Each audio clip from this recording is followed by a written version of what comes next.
Alright, welcome to the channel.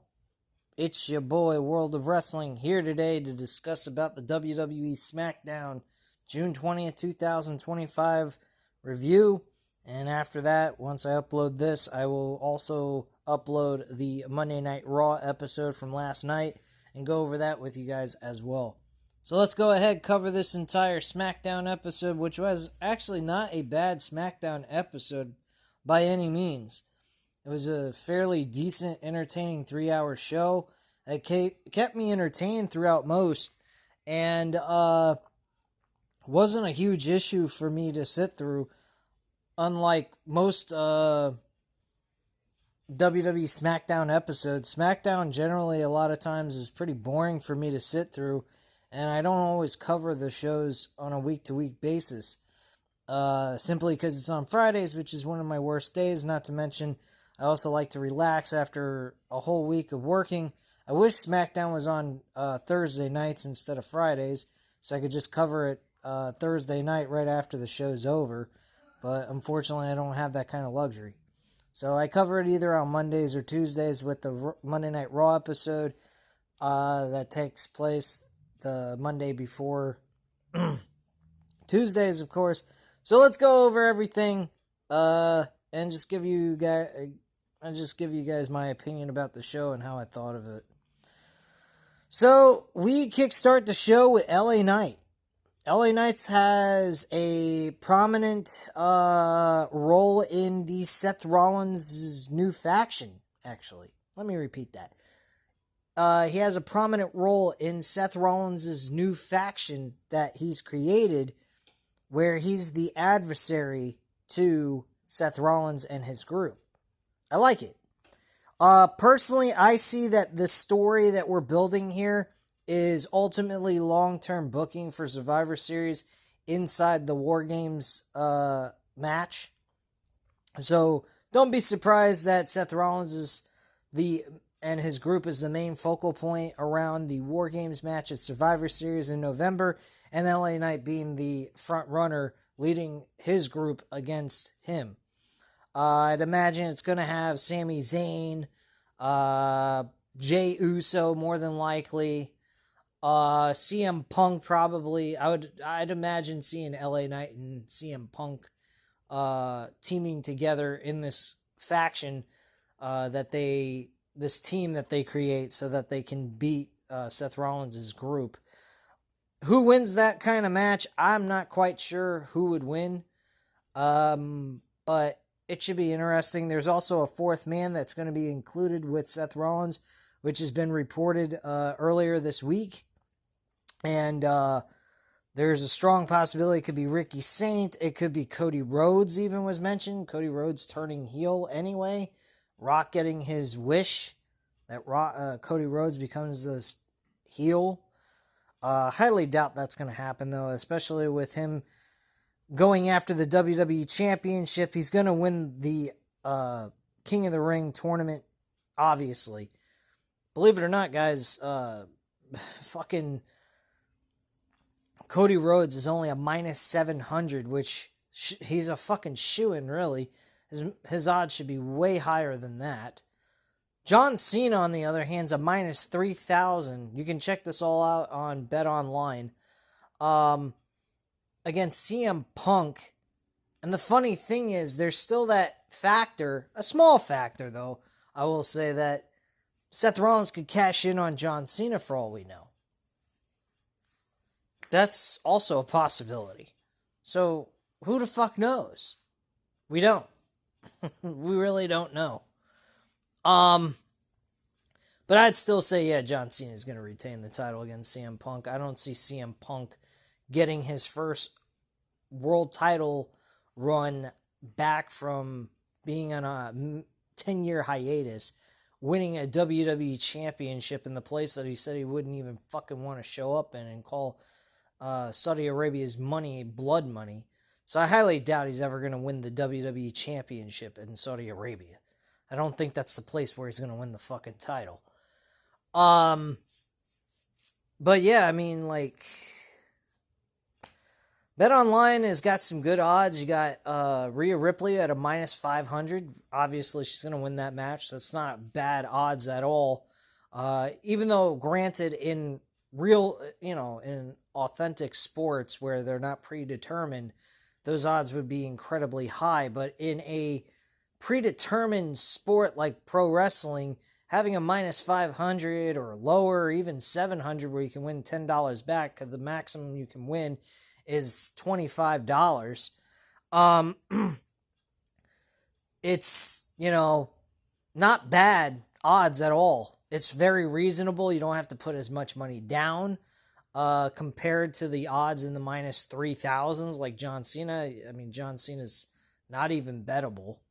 I'd figure his odds would be a little bit closer than that. I mean, minus 3,000, my gosh. I'd say like maybe minus 650, some shit like that. That's what I would have marked him at. I mean, give a little respect to CM Punk. I mean, they could always possibly look at that and say maybe bet on, possibly book CM Punk to win. Who the fuck knows? They could possibly change their mind. You don't know that. So, minus 3,000, John Cena, betting on him, you'd have to stack a lot of money. You'd have to pay $300 just to win $10 back on John Cena winning that match. So, honestly, there's no fucking need to even put that on the line. Betting all that kind of money is just a waste of money. Jade Cargill's a minus 500. She's a shitty-ass wrestler, which, I'm going to cover on Monday Night Raw in a little bit after I'm done with this SmackDown review. But yeah, Jade Cargill, perfect choice right there. $14 you can win betting $70. That's not bad money at all. Sami Zayn currently right now, I don't know if the odds have changed. He's a minus 250. All you have to do is put $50 down and you're winning $25 back. So, I mean, if you have a bankroll already built up on your BetOnline account, you definitely have a wide variety of choices to choose from on this card where you can make some decent amount of money and build them up in straight bets through those picks. Not to mention, you can go ahead and kind of manipulate the amount of money you put in for each odd, because the lower the odds, the less money you have to put in to hit at least $10 or more. So it all depends on what you have in your account at that point in time during the pay-per-view event. So just some stuff to go over. I'm going to go over that sometime tomorrow or Thursday about the prediction and previews, as well as go over like what kind of bets I would make if I had I'm going to give you guys my picks on Wednesday or Thursday when I go over the preview and prediction for not Money in the Bank, Night of Champions, and give you guys my picks that I took. I kind of made a mistake, though, on one of them because I missed out on the Sami Zayn odds. The Sami Zayn initially was minus 175, and then he jumped up to 250. So I missed out on that. I really put my picks on Cody and Jade Cargill. So there you go. There's my picks. I'll notify you guys what the amount of money I put in, and then we will go over a breakdown of how you can place the money to get the most amount of money out of that complete and utter payout from that entire card. But anyway, let me get back to what we were talking about, and that's SmackDown, not betting on pro wrestling. Even though that has to do with what we're talking about is pro wrestling. Anyway, so the thing starts off with we see clips of last Monday's Raw where LA Knight pushed Bronson Reed off the top rope in the main event with Jey Uso pinning him. A loud LA Knight chant from the crowd, and he tells them, "Let me talk to you." LA Knight talks about Money in the Bank, where Seth's boys came out and screwed him. He says he usually lets things slide, but he couldn't let that slide. He had to screw one of Seth's boys out of the King of the Ring. But they also screwed him out of the King of the Ring, and he screwed the other one out of the King of the Ring as well. He says he got him thinking, there's only one way this can go. Raw, Smackdown, where it ends, nobody knows except him. He says he knows where it ends, and it ends with him and Seth Rollins. What better place than here? What better time than now? LA Knight calls Seth Rollins out to the ring. We hear, ladies and gentlemen, and out comes Paul Heyman, who introduces himself. He says he serves as the wise man for Mr. Money in the Bank. By the way, they call him the Oracle on Monday Night Raw last night. So he's not the wise man anymore. He's the Oracle of Seth Rollins, trying to change things up a bit, but utterly looking about the same as Roman Reigns leading the group with Paul Heyman. So there you go. Only they're not family, they're just allies to one another trying to achieve a common goal. Whatever that goal might be outside of rearranging and changing the future of pro wrestling in WWE. Serves as the wise man for Mr. Money in the Bank, Seth freaking Rollins. The fans boo, and Heyman tells them they don't boo that name. LA Knight asks him why he's out there tonight, and Heyman asks him if he can get in the ring. Fans chant OTC, and LA Knight tells him to get in the ring. Heyman says LA Knight is right. There has been a lot of bad blood between himself and Rollins. A loud CM Punk chant from the crowd. LA Knight tells Heyman he has a lot of enemies. Heyman tells him that he happens to be, with all due respect to everyone, he is the biggest LA Knight fan in all of WWE, and he has been waiting a long time to say this. Heyman yells out, yeah, and because of that, Rollins has allowed him to tell LA Knight that it's time for LA Knight to get the hell out of Michigan. The fans boo, and Heyman says if he doesn't, something really bad's going to happen to him before the end of this night. And Heyman tells him to have a nice evening and backs away. The fans chant for LA Knight, and LA Knight tells Heyman that he has to wrap his head around it. He heard Heyman say that he is a big fan of his before because Heyman is a liar. He leeches on to any talent that has a bit of talent and buzz. Seth is the latest in those names. He asked for Seth, and he got a Heyman. That is talking pretty tough. It got me thinking about wise man and wisdom, but there was a time where he would have punched his wisdom teeth down his throat, but he won't do that. LA Knight says if he can't bring him Seth Rollins, the only thing that that can happen is LA Knight and Paul Heyman right here, right now. He asks the fans if they want to see that right now, and the fans cheer for it. Of course they do. LA Knight says he will turn his back, take his stuff off, and let Heyman get the first shot. LA Knight turns his back, Heyman leaves the ring, and Heyman tells LA Knight that the bad thing to happen to him tonight was not a prediction, it was a spoiler. Heyman throws the microphone, and out comes Bronson Reed and Braun Breaker. They both get in the ring, and LA Knight starts to fight them off, but Braun takes LA Knight down. They throw him to the outside of the ring, but LA Knight grabs a chair and hits them both with it. LA Knight gets in the ring as Heyman stops them. Back from commercial break, though, Paul Heyman is with Bronson Reed and Braun Breaker. He says they have it under control, and it is all under control.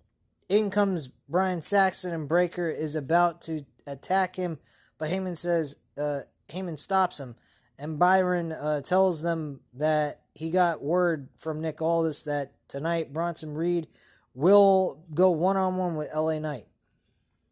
Heyman thanks him, and Byron leaves as Heyman tells Reed that patience is not a virtue, it's a strategy. I fucking love that segment. That was beautiful. I love Paul Heyman. He is a sly, conniving... He's like... fucking... Bobby the Brain Heenan type of character, only levels above him. He honestly is like they portray him as one of the smartest characters in pro wrestling. He's always finding ways to manipulate, get under people's skin, get their emotions going, all that kind of shit. And they should know that, but they just don't seem to see that he plays them with their emotions. So I thought it was a nice segment to start off the show with. Then we get Alexa Bliss going up against Asuka in the Queen of the Ring semifinals. Asuka obviously wins this match. This match was not bad by any means. It was pretty average though. B-Fab is backstage after the match with Jade Cargill and Michin. B-Fab tells them that Asuka is back and made a statement. Michin tells her they should talk to Aldis about making an impact for the women's tag team titles. In comes Byron, who asks Jade about her match against Roxanne Perez. She tells him that Roxanne has potential. She is quick and scrappy, but she is still trying to prove herself, and this is not the training room. Jade says she is the Storm. This tournament was not built for the future. She says she is not walking in just to win. She's walking in to reign. Yeah. I'm sorry to break it to you guys, but I know I'm jumping a little bit ahead by bringing this up in this review, but on Monday Night Raw last night, Roxanne Perez should be given a fucking award for her performance and what she did to make this match between her and Roxanne Perez, with Roxanne Perez and Jade Cargill, even remotely worth watching. It's the fact that Jade Cargill is like worse than watching a Bill Goldberg match. For goodness sakes, man. Jade Cargill absolutely stunk the fucking joint up last night. And she's getting moved into the main event, or the finals of the Queen of the Ring tournament. She's going to win this. I feel more than likely that is the case. Asuka doesn't really have any major story going on. We have Naomi with the women's briefcase.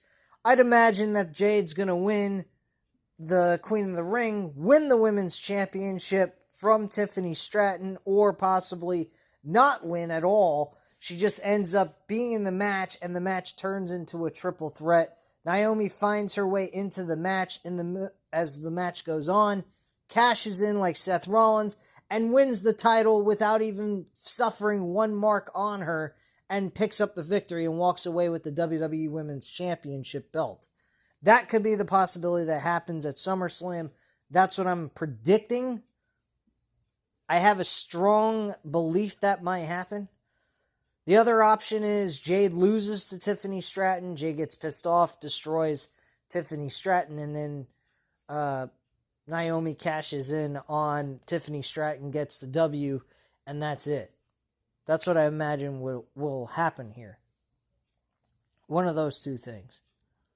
Maybe Jade actually gets the win, gets attacked from behind from Naomi, and then wins the WWE Women's title, or maybe Bianca Belair makes a special appearance at this event after Jade Cargill wins the Women's Championship, acts like she's celebrating with her, and turns her back on Jade Cargill, and Bianca Belair helps Naomi win the Women's Championship from Jade Cargill. That's another option they could go with as well. That's the direction I think it's going to go anyway. Back from a commercial break, the Secret Hervis is with Alexa Bliss, and Chelsea Green tells her she should have been in the tournament. In comes Charlotte Flair, who tells Chelsea that she should be in the Queen of the Ring tournament, and had it not been for Chelsea's replacement, she would have been in it.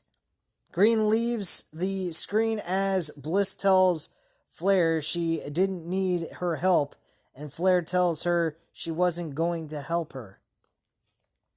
Next, we had R-Truth, Kit Wilson, and Aleister Black. This match was supposed to happen between Aleister Black and Kit Wilson, but unfortunately that did not occur. R-Truth was pissed, got involved. Ron Killings, whatever you want to call him. They don't even know what fucking name to call him.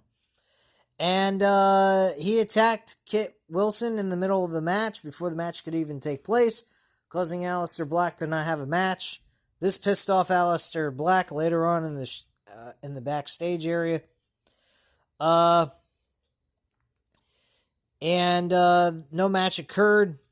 He asked for John Cena. He is not wanting to wait. He wants to do it now. He's the one driving the situation and controlling what's happening here. Yada, yada, yada.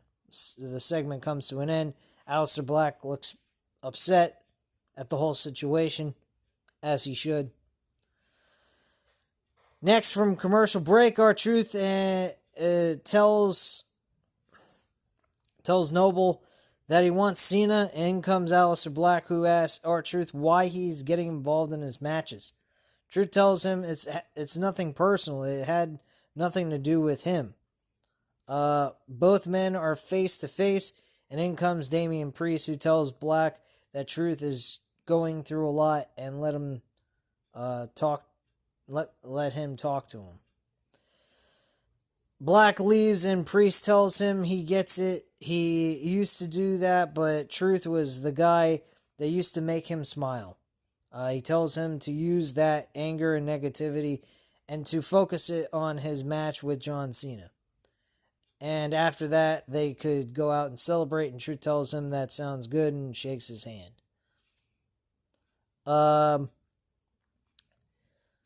Next in the arena, we hear Cody Rhodes comes out. Hold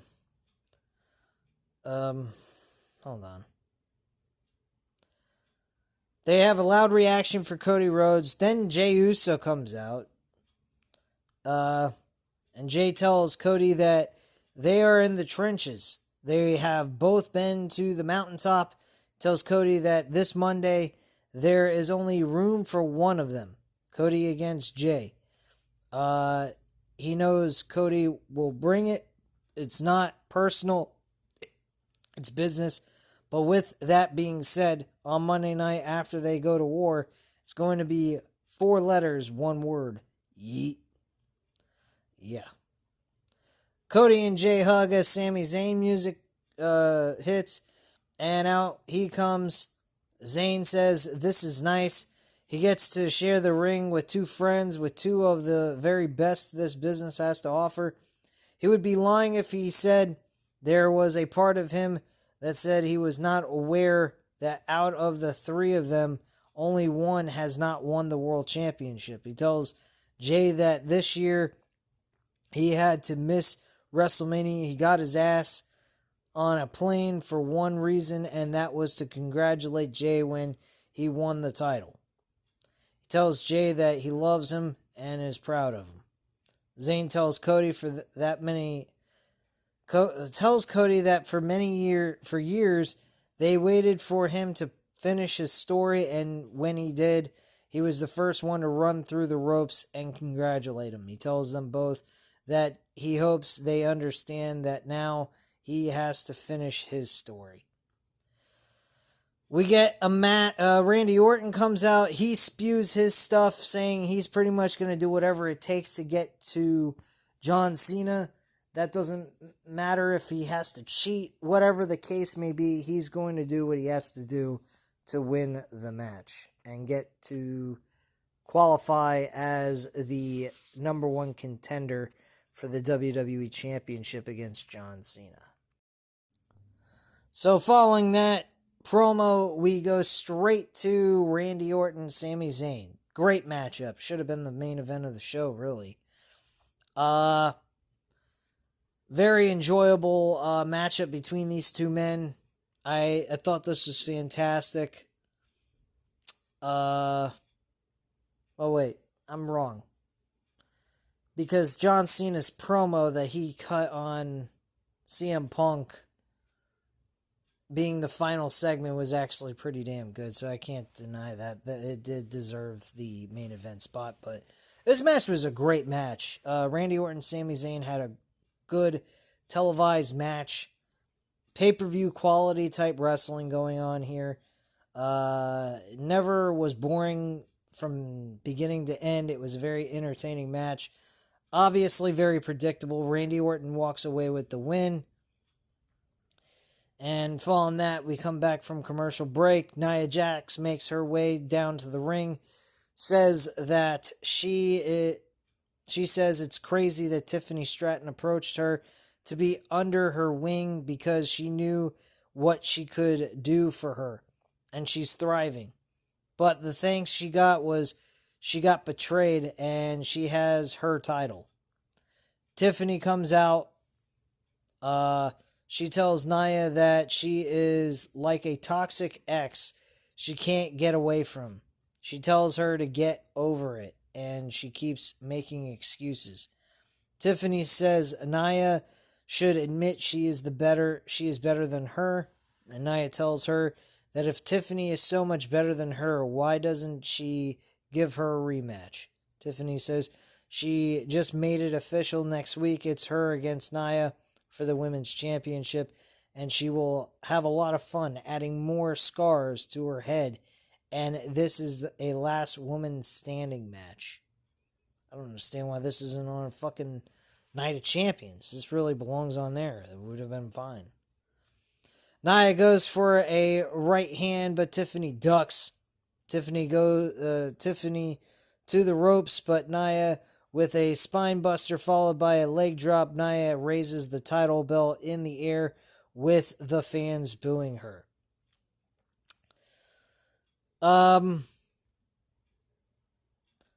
So from there, Naomi comes out. She runs with a referee. She's about to cash in, but Nia pulls her under the ring. Naomi gets back on the ring apron, and Nia drags her back down. Naomi yells at her and gets back on the ring apron. Tiffany drop kicks Naomi, and Naomi falls onto Nia Jax on the outside of the ring. Tiffany raises her title in the air with her music playing. And that's pretty much it. Next, we had Chelsea Green versus Charlotte Flair. Very straightforward, to the point match. Nothing too extravagant and nothing too exciting either. Charlotte Flair ends up beating Chelsea Green in this match. Piper Niven with a senton onto Flair, but out comes Alexa Bliss. And Flair and Bliss attack Secret Hervis, and both of them stand in the ring. Flair walks past Bliss, and Bliss looks angry as Flair's music hits, and she leaves the ring. She actually extended a hand for a handshake and never received nothing back. Cut backstage, and JC Mateo is taping up his hand. Solo asks him what he is doing, and JC tells him he wants to take out Jacob. Solo tells him no, he won't. He will talk to him. Says Fatu needs him, but he tells JC Mateo to be ready. So we get Solo and Jacob Fatu having their segment. It was made official in this segment that the U.S. title will be on the line. Jacob Fatu is facing Solo for the U.S. title in Saudi Arabia at Night of Champions. That's pretty much what all this led to. Jacob Fatu did not appreciate Solo Sikoa's comments saying that he's all gas and no brains. And he thought that was very insulting, as he should. I think anyone that is called that is being called a retard or a dummy. And, he had every right to be pissed at him and have no reason to want to deal with him anymore. Because, quite frankly, he's just using his ass. He used to feel like he loved Solo, but at this point in time, the way Solo has acted lately, he doesn't have any respect for him. And he doesn't give a shit about Solo Sikoa. So at this point in time, let's just go at it. Fight at Night of Champions for the U.S. Championship. He offered the title on the line on top of that. And that's pretty much all. There's a new member of the Bloodline that could be added to this with Solo Sikoa. But there's no guarantee that's going to happen. I highly recommend, if you are betting on BetOnline for any of these matches, this is the one match you avoid. And the reason why I say that is the odds for Jacob Fatu is fantastic. Only a minus 200. On the other hand, Solo Sikoa is a plus money underdog. If you want to go with Solo Sikoa in this match, I would say, yeah, there is a risk that you might lose because Solo Sikoa could lose this match. Either one of them really could lose. If you're going to bet on favorites in pro wrestling on BetOnline, you bet on the favorite you know for certain has a high probability of winning. Meaning, you know for a fact there's no variables that will cause a change of results of what it shows on the sportsbook. So my attitude is, if you're going to bet on this match, do not bet the favorite. Bet the underdog on Solo Sikoa. Drop a little bit of money. The maximum you can put in is actually $25. So if you don't want to risk too much, or if you can afford to lose $25, I would not recommend taking it out of your bankroll that you have on BetOnline. I would recommend going ahead and adding the $25 out of your checking account and putting it into the account with the BetOnline account and bet the $25 on Solo Sikoa out of your own checking account than out of your bankroll. That's just my suggestion. If you want to bet out of your bankroll and you can't afford to throw $25 down this weekend, then yeah, I would say throw down maybe $5-10 and that's it. Because his odds are, I think, a plus 150, which isn't terrible. So Solo Sikoa ends up winning this match because of the new member being added to the group and helping him win this match, then I would highly recommend Solo Sikoa as your guy. Otherwise, I'd stay the fuck away from this match completely, if you're just betting on favorites. But you have no problem taking a chance of losing money, you bet on the underdog in this situation. So, that's just my feelings on that. But yeah, that's pretty much all that was made here.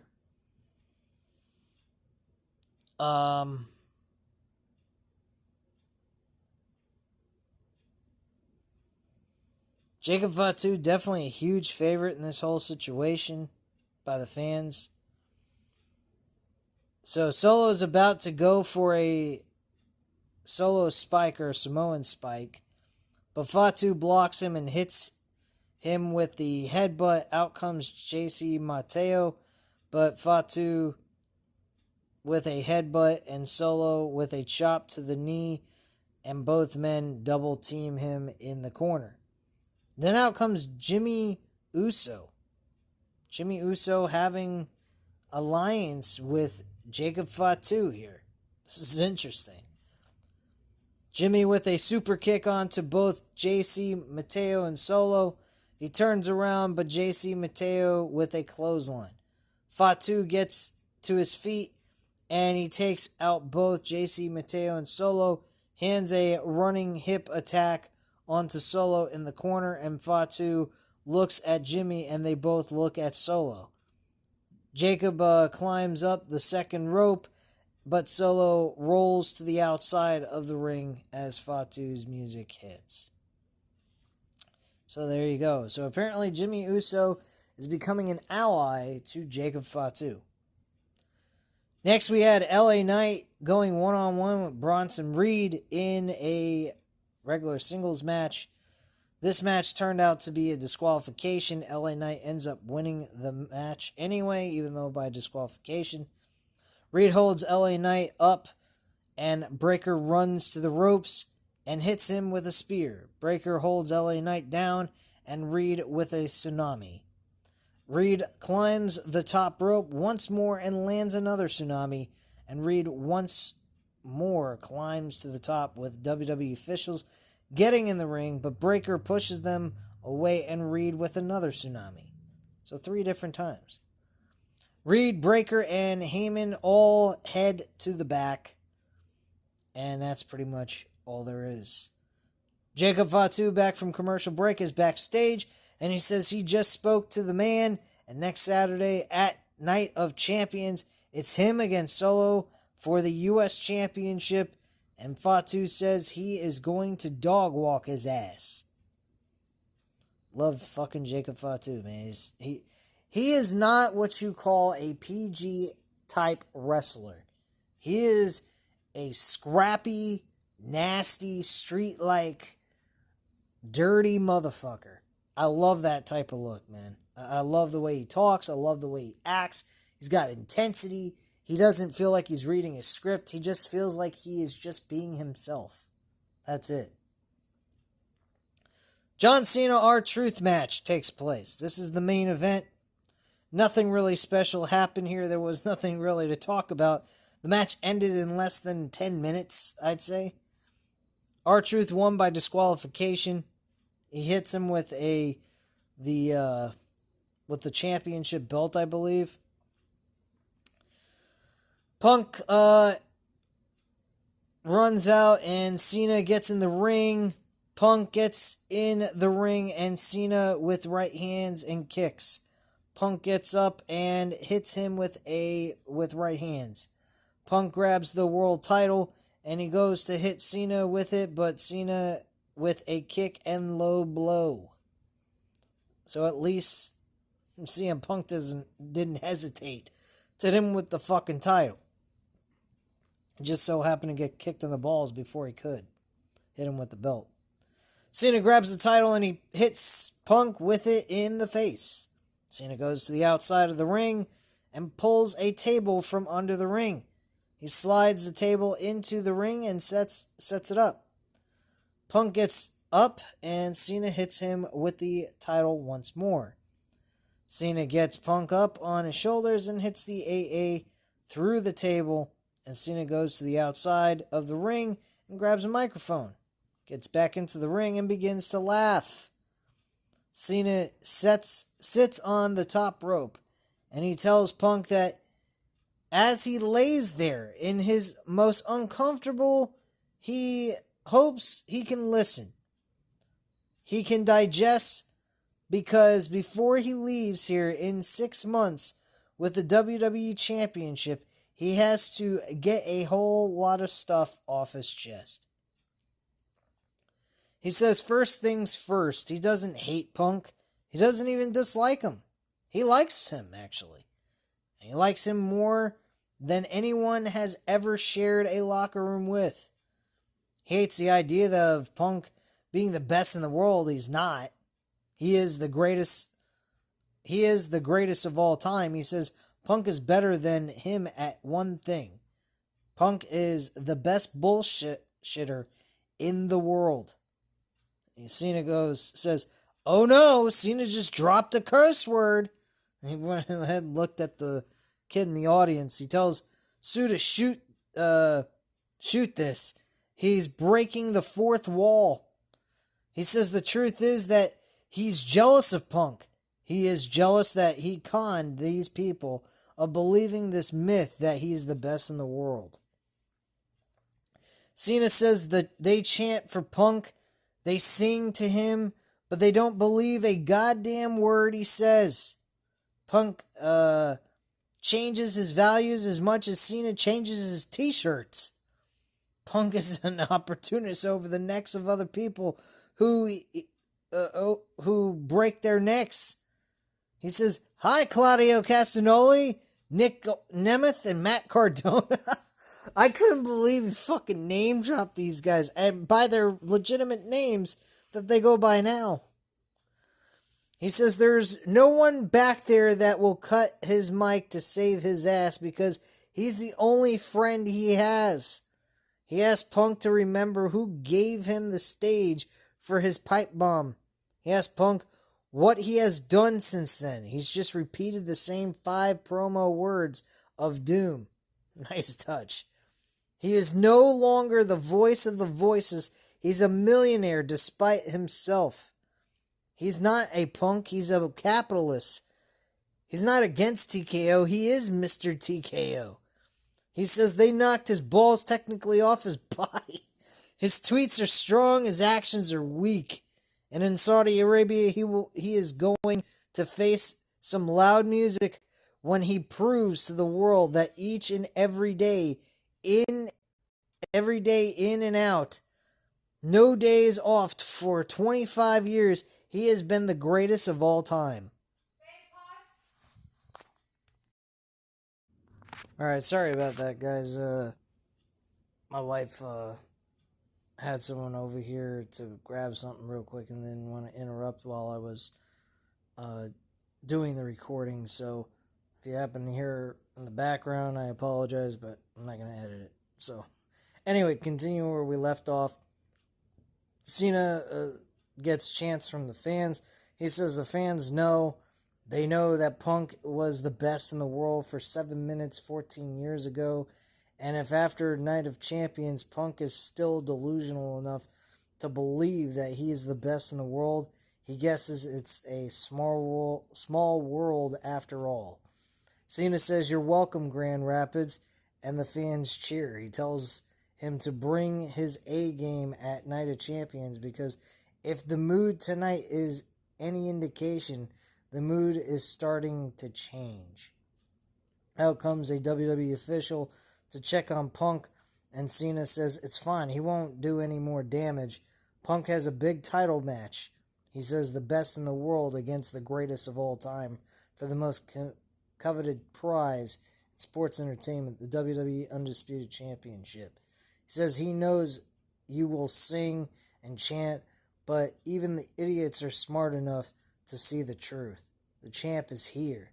Cena raises his title and says, USA, you keep the next USA, you can keep the next 2.5 minutes. I don't need a bomb. Elvis has left the motherfudging building. Cena thanks Punk for letting him steal his promo to make him look even more foolish. Cena's music hits. He climbs the second rope, raising the title in the air as fans cheer, and Cena walks to the stage and blows a kiss as Smackdown goes off the air. Great fucking ending to a very decent Smackdown episode for 3 hours.